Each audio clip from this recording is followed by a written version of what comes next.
Hello, friends. I'm here in Monroe, Louisiana with Pastor Rory Chance at Genesis Church. And it's been a real privilege for me to be able to come and preach for Pastor Rory a couple of times.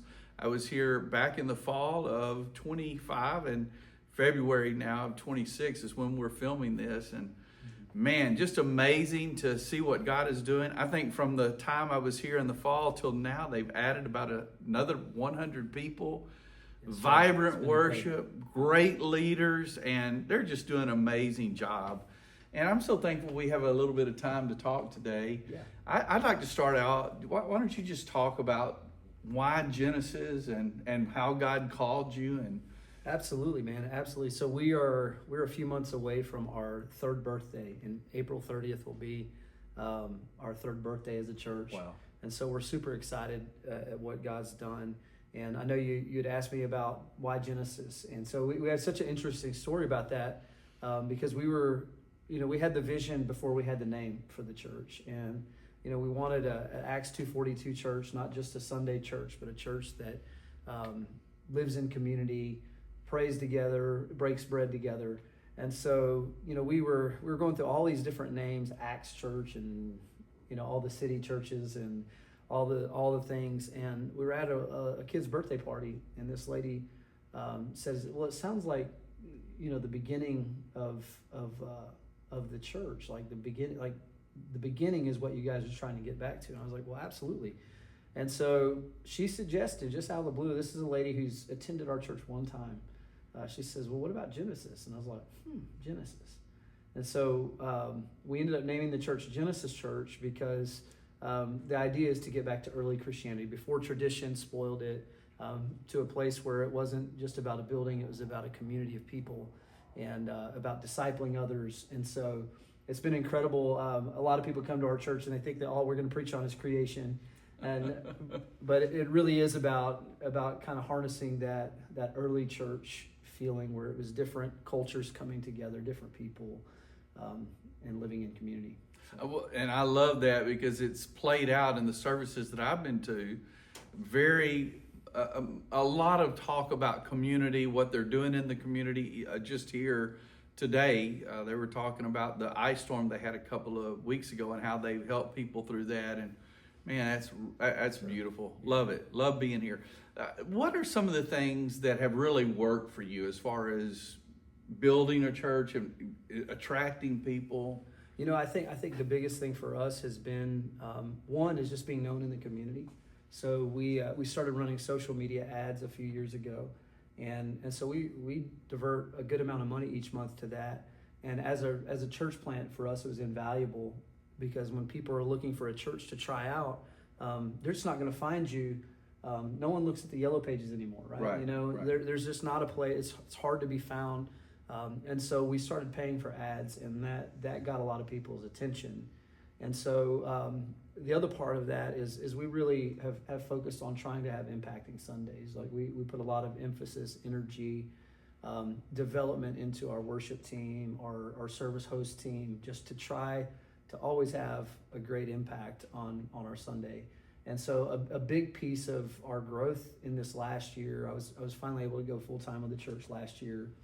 And we were able to bring on some high quality leaders. So it's kind of a watershed moment for us to be able to empower people and put leaders in the game who are frankly good at the things that I'm not good at. Yeah.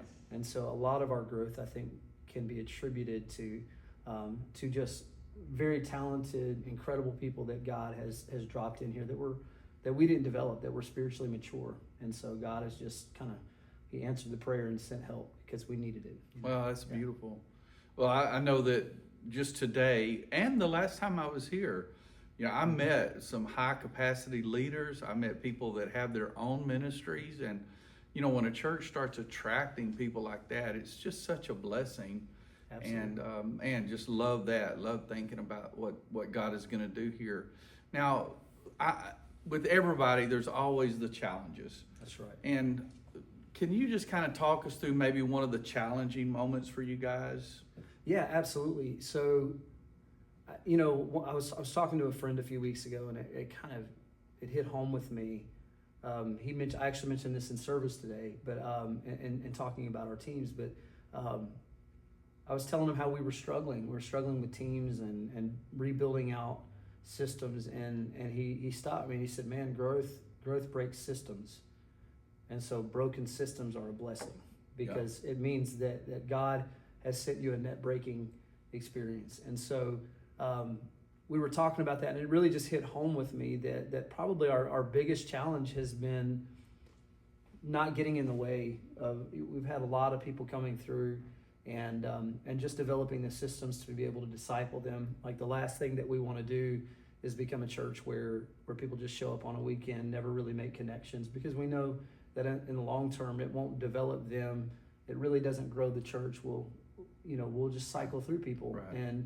And so God started dealing with me around that time on the issue of stewardship and stewarding people well. So that means whether we have them for 1 hour on one Sunday, one time, we need to steward that hour well. If they are gracious enough to give us 6 months, how are we stewarding that 6 months? Are we taking steps and giving opportunities for them to be discipled in that 6 months? What about 5 years, 10 years? So we started trying to think through how to steward people over the process of time. And it feels like when we started approaching things from that standpoint is when people started sticking. Beautiful. The church started growing. Yeah. And I felt a deep sense of conviction that if I only get them 1 hour, I want to be faithful with the hour that I get them. And we know from the scripture that when you're faithful with little, God will send more. And so I think that the biggest challenge for us was just getting our arms around, like, how do we rebuild these systems? How do we empower people? How do we develop and train people? I'm good at inspiring, but not good at training and development. And so some of the leaders that have come alongside, they're not the out front leaders. They're the people who know how to put it together and help us develop people. And so I think that's been simultaneously a great blessing, but also a great challenge for us. Yeah. Yeah. Wow. That's awesome. Wow. Growth breaks systems. That's wise, because sometimes we get so married to a system and it's just temporary, because as soon as your church starts growing, it's going to be you have to come up with something else. It exposes everything that doesn't work. We're in a building here. We got one hallway. We have limited children's space, and so we started having to figure out how do we make this better? Like, make it so that it's not miserable for people. And so like just small things of coming through and trying to refigure how traffic is flowing on a Sunday.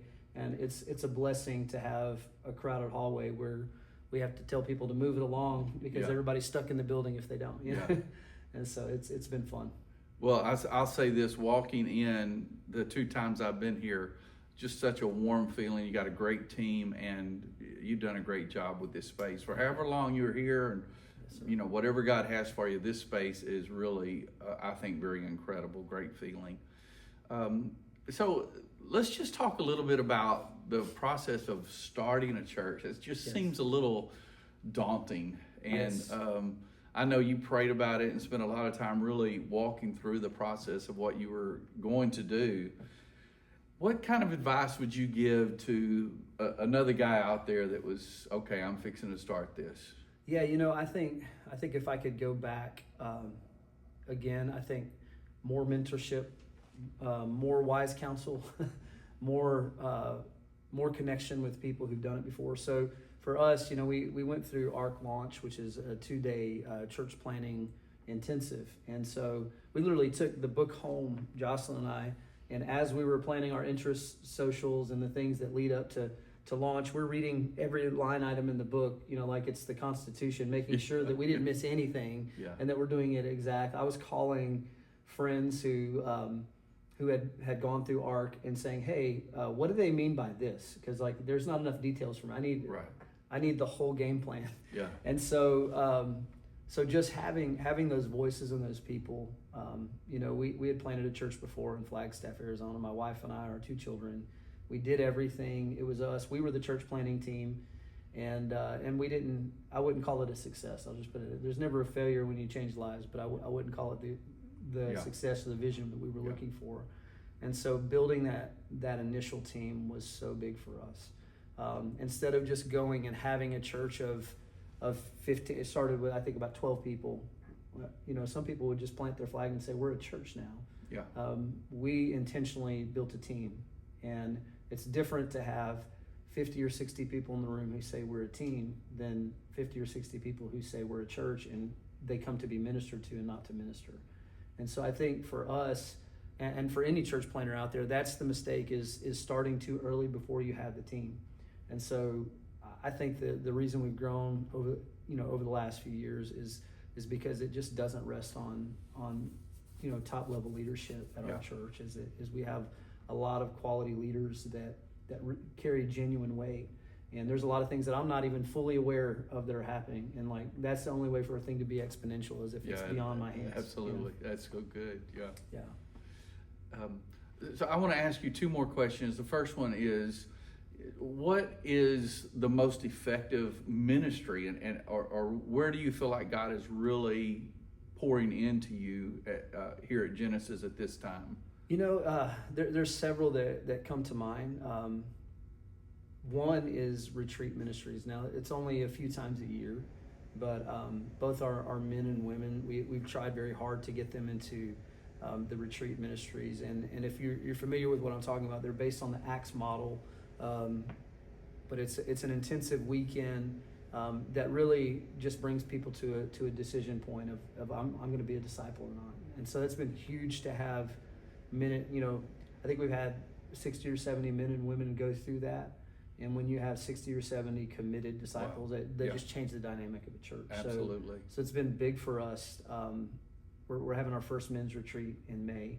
And so super excited about that, because we've been teaming up with other churches and joining other retreat ministries. And so that's been a big one for us. The other one is just community service. Like we decided that we're going to be a church that has rubber floors. And that doesn't make sense to a whole lot of people. But when we went to ARC launch, they had rubber floors in the building, and it was at Union Church in Baltimore. Yeah. And so we walked in and we're like, why are these floors rubber? Like, why does it smell like Planet Fitness even? Yeah.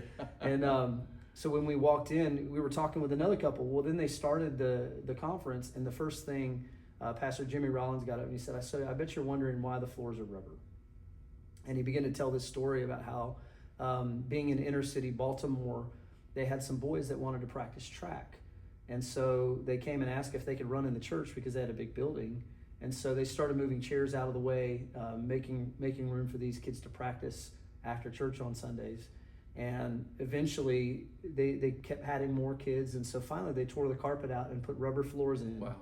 And beautiful story. Wow. Yeah. Over a 10-year period, I think they sent 70 or 80 kids on Division I scholarships for track around the country. These kids that coming from the inner city, like genuinely changing the place that they were. And so we decided early on, whether it's a food pantry or cleaning up people's houses, like we're going to be a church that has rubber floors. Like we're going to be a church that, I love that we're just not here to take from the community. We're here to give. We're here to be the light of Jesus. And so that's been our heartbeat. I think that's been a big part of our growth. Beautiful. Let's just close out with you talking about the future. What do you feel like God has for you in the next 3 or 4 years, and what is God speaking to you for Genesis Church? At the beginning of this year, we always pray for like a word for the year or something to focus on. And really the two words that God gave me is get ready. And so I feel like we're in a season of preparation. So our sermon series for January was called Make Room for the New. And the idea behind it is that God always moves into prepared spaces. And so I feel like the phase we're in right now, we received several word of prophecy and things like that about the future of the church, the size of the church, and where we're going. We really believe that God is going to send this thing into the thousands.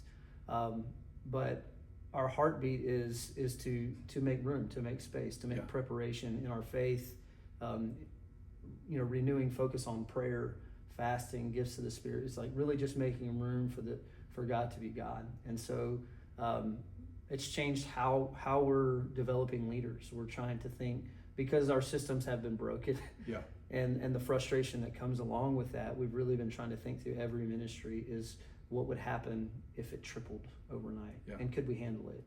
And so we're just kind of in a season of recalibrating and trying not to mess up the growth that God sent.